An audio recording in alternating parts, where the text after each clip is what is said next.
मैं बाहर आ गया तेनू सुनता नहीं चुप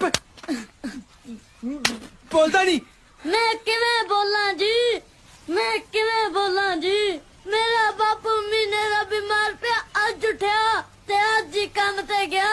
जे अज भी पै गया ठेकेदार ने तैनू दिहाड़ी तो उठा देना ते फिर साडे घरे रोटी नहीं पकनी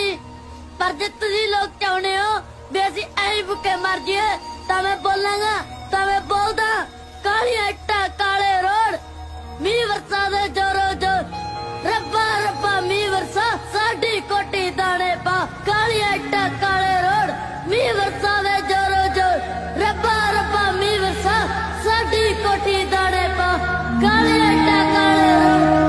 तुसी बोलो रब्बा रब्बा मी वरसा साडी कोटी दाने पा काली इट्टा काले रोड मी वरसा दे जोरो जोर तुसी बोलो रब्बा रब्बा मी वरसा साडी कोटी